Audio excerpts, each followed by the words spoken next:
of Information, the Honorable Minister of State of the Federal Ministry of Industry, Trade and Investment, the special advisors here present, the permanent secretaries.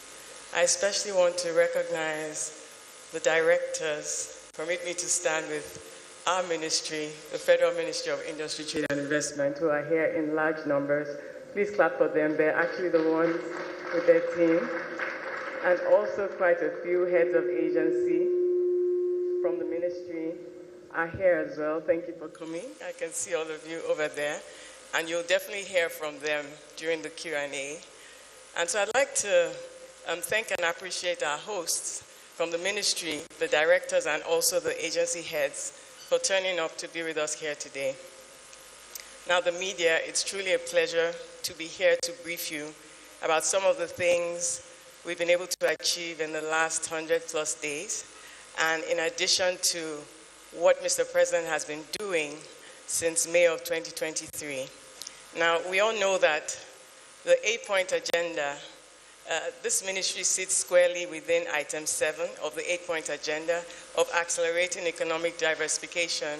And we partner and collaborate with a number of other ministries because we're enablers. So we work with Ministry of Agriculture, Ministry of Arts and Creative Economy, Ministry of Communication, Innovation and Digital Economy, a whole host of other ministries as well, health, just to enable and to make sure that investments, industry, trade happens within this economy.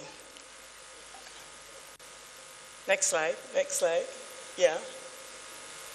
So I'm just going to start by telling you a bit about the 8-point agenda, and I've just done that, and then the ministry's role and mandate, and then what we've been up to since the last time the ministry briefed you. So this is the leadership of the ministry and the directors, the agencies. So I'll just stay on the mandate. Next slide, please.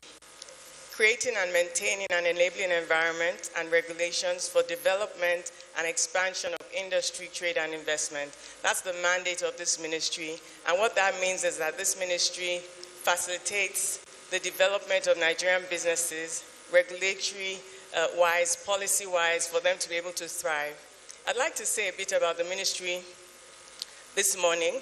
Just under 2,000 people work in the Federal Ministry of Industry, Trade and Investment. About 1,100 are based in Abuja, and we have about 800 around the country. I would mention some of the departments, both whether investment promotion, the trade department, industrial departments, inspectorates, a whole slew of professionals working to deliver this work for the Nigerian people. So that's the mandate and that's the role. I'll just brag a bit and say that this ministry was the first, next slide please, to hold its strategic retreat in 2025. And we committed to 3 things. We committed to our mandates, and that what I mean by retreat, the directors and the agencies, about 20 agencies and offices under this ministry is quite a big one. We recommitted to our mandates. We identified 3 strategic priority projects that we would deliver under the CDCU, that's the Central Coordination Delivery Unit, and we identified the budget item that is allocated to that. And what this means is that we're geared up for efficiency and transparency in delivery because we know where the funding is coming from, we know what it is we're going to do, and we know how it fits into our mandate and Mr. President's 8-point agenda. So we have that clarity. As the Honorable Minister of Information said, 2025 is an inflection point, and Mr. President has made that clear that this is the year to really galvanize all the reforms that have been done since his arrival and take it forward. We also signed an MOU with Jumoke Foundation on digitization. The Office of the Head of Service has a digitization plan, and the ministry is now keen in to deliver on that plan. So Jumoke Foundation is partnering with us to digitize our ministry, just like the Office of the Head of Service. You can't even submit a paper document, as many of you know, but Nigerians may not know. So that's where FMITI is going to this year. So now, next slide, please. I'd like to talk about what the 100+ days has been like and how it ties into everything that has been going on. Next slide. I'll start with industry and industry achievements. You'll hear more from the Honorable Minister of State, Industry. FMITI inaugurated an Industrial Revolution Work Group. Also, he undertook an industrial tour of the southwest of Nigeria and collaborated with key stakeholders across the four, the Manufacturers Organization of Nigeria and other organized private sector. He also held a town hall meeting. So for the Industrial Revolution Work Group, to accelerate Nigeria's industrial revolution, the high-level town hall with MAN and other organized private sector with key industry stakeholders. Now, the key outcomes of this engagement was the announcement of the establishment of the Industrial Revolution Work Group, an elite task force focused on re-engineering the Nigerian Industrial Revolution Plan for a modern, innovation-driven economy. Also inaugurated the Manufacturers Association of Nigeria as president and co-chair. Manufacturers Association of Nigeria's president is a co-chair in the IRWG and serves as Nigeria's Industrial War Cabinet. The work group has sub-technical teams dedicated to resolving critical industrial bottlenecks and developing long-term strategies for sectoral growth. So this is the granular work that the ministry teams, the directors, and the nearly 2,000 people I spoke about are working on practically and tangibly. There's also a partnership with UNIDO for industrial acceleration, and through this strategic partnership, UNIDO, under the Program for the Country Partnership, PCP, National Automotive Industry Conference, is strengthening local automotive manufacturing capabilities and access to finance, technology innovation, and research and development. Also, industry policy and governance, the startups for MSME growth acceleration, special economic zones and industrial clusters, value chain development in agriculture, mining, and sustainable energy and environment management. The National Industrial Tour, the Industrial Push Initiative, the first phase of the National Industrial Tour, commenced in Southwest, as I said earlier, and the objectives of this tour: conducting an on-the-ground assessment of Nigeria's industrial landscape, gathering insights to the fine-tuned national industrial policies, providing clarity to industry stakeholders on government-led industrial development strategies. Next slide, please. That's one of the pictures from that inauguration of the Industrial Revolution Work Group. Next slide. So the ministry also released, next slide. Okay, industrial assessment and bilateral agreements. The Honorable Minister of State visited Nigeria Benin Industrial Corporation. There's a plant there, and then hosted a virtual town hall meeting on industrial transformation, IFC engagement on decarbonization, Maiduguri MSME Clinic, and engagement with FCMB. Now, for 2025 outlook, some of you may know that the Federal Ministry of Industry, Trade and Investment in January released an outlook document. So what you have on this slide are the outlook priorities for industry: the Nigeria Automotive Industrial Development Plan, cotton, textile and garments industry, manufacturing, MSME, census, and the work group that I already mentioned earlier. So that will be the first arm of our ministry, industry. I'll move on now to trade achievements. Next slide, please. So deepening trade relations with 5 key countries, we positioned Nigeria as an AFCFTA digital trade champion and commenced the review of our trade policy. Now, this is kind of a timeline of the major interventions. So from November, the AFCFTA Council of Ministers met, and immediately Nigeria registered its interest in digital trade championship at that time at the 15th meeting of the AFCFTA Council of Ministers in Addis Ababa. And then we also had on the 26th of November a ministerial consultation with exporters. So exporters have peculiar problems, and because this is the priority push of the administration, we decided to have a consultation with them to reassess where they are in terms of regulatory, environment, trade facilitation, exports proceeds, a number of issues, and how to break that into an action plan. And that work has been going on since November, working with the CBN on export proceeds, working with NAFDAC, on packaging rules and regulations, working with NAFDAC on the exporters policy, which was becoming a hindrance. So the Honorable Minister of Health and I had a meeting with the heads of agency, and the permanent secretaries are co-chairing a committee to really debuckle that bottleneck for exporters. So tangible, concrete work that has been ongoing since November. We also had the privilege of having a successful WTO trade review in November as well. This happens once every 7 years, and it's an important trade review. You use it as an opportunity to hear what the world feels about your economy. Nigeria had a lot of interest, over 400 questions that were answered judiciously. And so that trade review, you take that information, and we've been using it to adjust our trade reviews for Nigeria. We also, of course, attended Brazil G20, and there was an India state visit, AFCFTA roundtable in January. We had the privilege of hosting His Excellency the Secretary General. And at that roundtable, we also had Nigerian traders who have leveraged AFCFTA present and talk about their aspirations, how it's been going in actually using AFCFTA trading goods. We also had some of our digital trade champions speak about how they've been expanding across Africa. Companies like Flutterwave, Bamboo, a number of them came to speak for the Nigerian economy.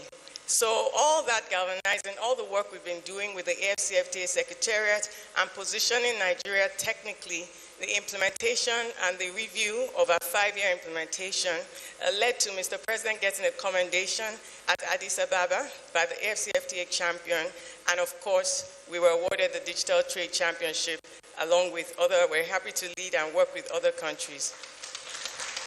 It's a very good one. And why that is important is because we looked at the GDP and services. Trade in services is very important for the Nigerian economy because that is where we're competitive. Over 50% of Nigeria's GDP leans towards services, all manner of services. But particularly when you look at technology, that's where our young people are thriving. That's where they have an advantage. Out of 9 unicorns across Africa, 5 of them emanate from here. Our financial services are doing well. Our fintechs are phenomenal. Edutech, agritech, hospitality, transport, name it. In the services sector, Nigeria is doing extremely well. And we're optimizing AFCFTA to create jobs. Another area that I should probably mention now before I move on from this slide is that outsourcing of business services is an area where we've been prioritizing because Nigerian youth can have jobs right from here and earn dollars. And we're talking about productive jobs, not only customer care service. So the first thing is that we're on a good time zone, we're an English-speaking population, and our youth are energized, they're entrepreneurial, so they can self-manage. So you can work remotely, they do work remotely. That program has already started. There's a NATEP under the Federal Ministry of Industry, Trade and Investment. There's another program under the Office of the Vice President, and yet another program under the Ministry of Communication, Innovation, and Digital Technology, Digital Trade. So some of the countries that we've reprioritized and refocused, we were at Davos, we were at Addis, we've had a number of meetings, and just last week we were at the UAE, and we took 14 deals to share to the tune of $5 billion. Pipeline deals ready that are already de-risked by a sovereign wealth fund and also by IFC in some cases, and there was a lot of interest from investors out there. So we continue to attract investment in that regard. Next slide, please. So in terms of policy space, one of the areas we've been working on is the special economic zones. We've been working with the fiscal authorities and the monetary authorities. In particular, you know that with the tax bill, we had to also intervene after engaging with stakeholders quite a bit, after engaging with the FIRS, the tax committee, the central bank, the operators of the free zones, the enterprises in the free zones, the manufacturers association, to come up with a position to input into the tax bill to make sure that we don't throw away the baby with the bathwater. Free zones are a tool for industrialization and for trade, for manufacturing that has worked well in many places across the world. So now we've all aligned in a place and we've made revised submissions to the National Assembly, and we're hopeful that we'll be able to protect investments and also make sure that the customs territory is well guarded and there's no distortion. So that piece of work was done. And then just in general, I'd like to speak a bit about trade facilitation, digital public infrastructure, much needed in this climate, like the National Single Window Project has been launched and is ongoing.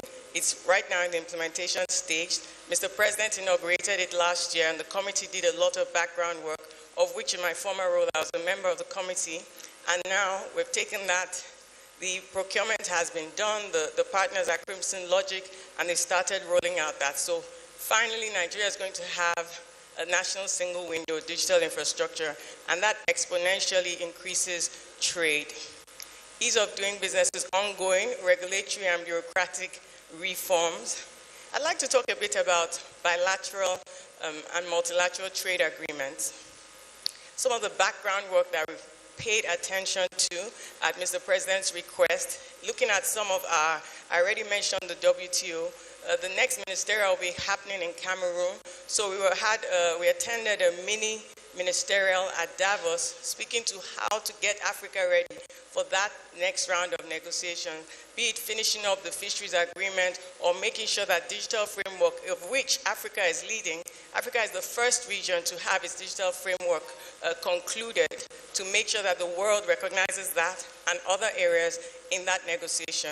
So that's about this time next year in Cameroon. But just to say that also prioritizing some of our bilateral investment and trade instruments and looking at them again and optimizing them. We've been having very productive discussions and earning trust and earning, because what this does at the G2G level is that it enables investment to flow into a region when the investors know that they're going to have certain protections. So the ministry has actually been doing, and some of the agencies, a lot of good work in this area, meeting round the clock, because Mr. President has said that we need to clean all that up and make sure that Nigeria is investment ready, even to the basis of our legal frameworks. Next slide, please.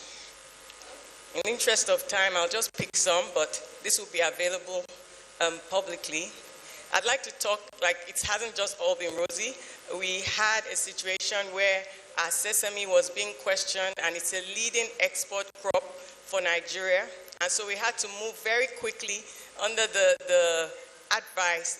NEPC escalated that challenge very quickly, and we engaged with all the relevant key stakeholders, the Honorable Minister of Agriculture, we engaged with the Japanese, we had a technical working group to move very quickly to sort out that problem for our farmers, because that's a key non-oil export. So just to say that in terms of market access, in terms of non-oil exports, this ministry is very vibrant, does a lot of work, does a lot of stakeholder engagement around the country. I mentioned earlier how we work with, how we partner with other ministries. This is an example of that kind of work. Next slide, please. So I talked a bit about the trade policy review. Some of the issues that exporters had mentioned, I talked about that also. Things like packaging, labeling, that can encourage our exporters to be competitive, because the less they need to spend on packaging and transport and logistics, the more viable their businesses are and the more competitive they are across the region. So we've been working on granular things to unlock those problems for them and encourage them. I also talked a bit about tax reforms and ongoing discussions also regarding export proceeds with the central bank. So just to talk about why it is that digital trade is so important and how the government comes in. So what does it mean to be a digital trade champion? So apart from the fact that it's good optics-wise, it means that we get to work in a granular manner across the continent and for the continent by pushing and supporting and advocating for, in particular, digital public infrastructure. Some of the tools that enable businesses to thrive. So while Nigeria has a lot of fiber optic cable coming and landing on our doorstep, fanning into the country, particularly in the low density areas, is not as vibrant as it should be, which limits economic opportunity. So as digital trade champion, we have the voice globally to attract investments to our country and to the continent, to make sure that, like the single window, like digital trading tools, portals, all the things that Nigerian youth would need to thrive. Mr. President has said that we should go for it, and he's led the charge himself, spoken about this a number of times, even in Paris, meeting with Google just about 2 or 3 weeks ago.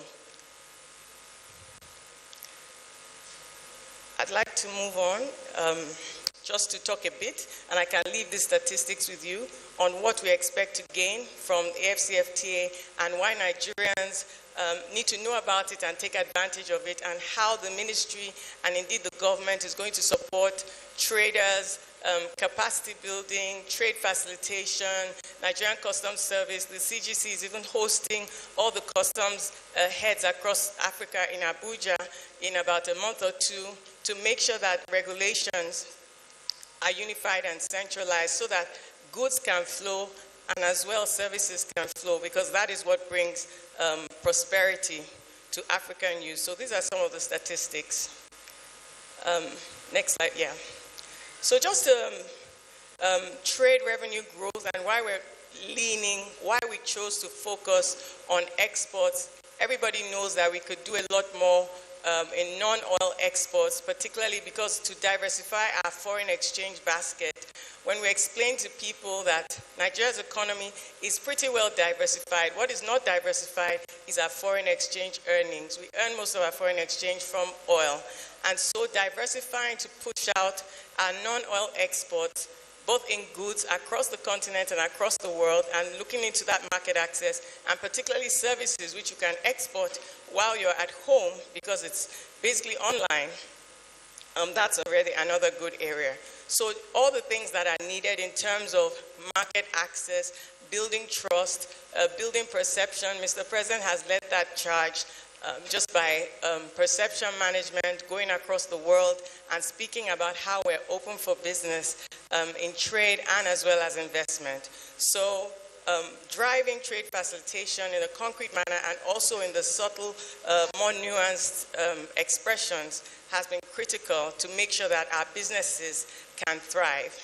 We're also paying attention to intellectual property trademarks. I know that the lawyers in the room and in the audience will be saying, Honorable Minister, trademarks, the director is here.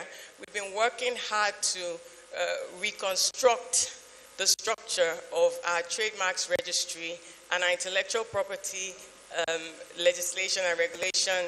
We're working also with Ministry of Justice and Ministry of Arts and Digital Economy on that to have an IP policy that works for our creatives, that works for the entire economy to enable them to thrive.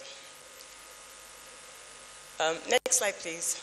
Let me just mention a few of the investment achievements that we've had. Nigeria bid for Afrexim, the biggest trade fair in Africa. It's enabled by Afrexim Bank, and it's called the International Africa Trade Fair. It's a very, very catalytic game changer for any economy. Nigeria bid for it in November, and we were shortlisted, so we're waiting for the announcement. But what this meant was that we had to host a team that came from a number of institutions to Lagos using the National Theatre. We had to look at reforms across the airports, across the Blue Line, moving around Lagos State, how it works. We had to visit hotels and to showcase Lagos and Nigeria to the world. I shouldn't let the cat out of the bag, but we're really, really hopeful that we would get this. We put on a very strong show, and it's for 2027, which corresponds with Nigeria's 50th Festac anniversary. And so the first leg of it will be Canex, which is a cultural fair in 2026, and then 2027. We don't have it yet, but I want Nigerians to know that we bid for this so that we can have the full support of the country when we get it. I kept telling them we'll definitely get it. But I want to appreciate the agencies and the director, the whole team from FMITI that really put in a good showing, and the Lagos State government for the full support. It was a very good outing for Nigeria.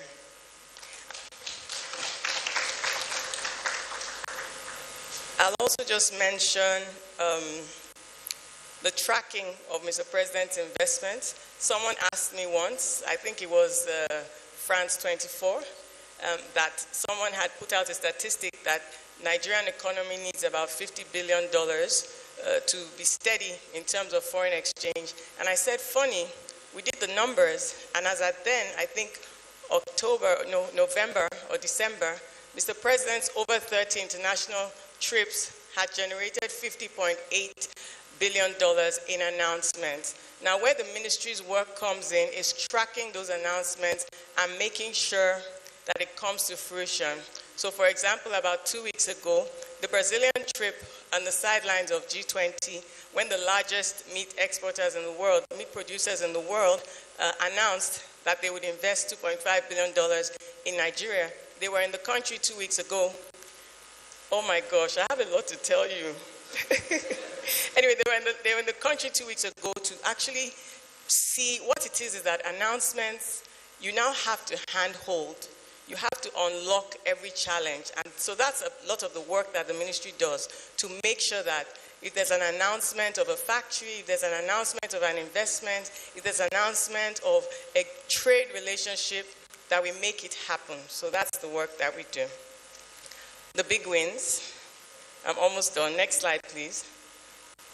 Just some of the big wins, some of our collaborations, some of our regulatory impact analysis framework. That just helps private sector to know that regulators should have a due diligence, a stakeholder engagement at least before they change a regulation. So that work was also done. Investment opportunities, we've been going out. Next slide, please.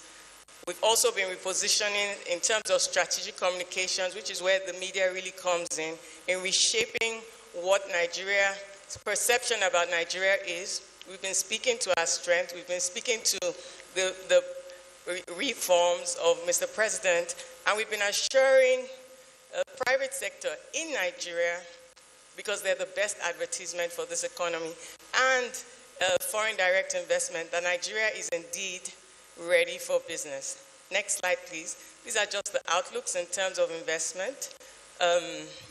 Next slide, please. I was going to tell you about some of the achievements of the agencies, but many of them are here. NEPC, BOI, NEXIM, CAC, NADDC, ITF, Trade Fair Complex. They're doing phenomenally, and I'd like to appreciate them. And yes, so on behalf of the Federal Ministry of Industry, Trade and Investment, thank you for your attention.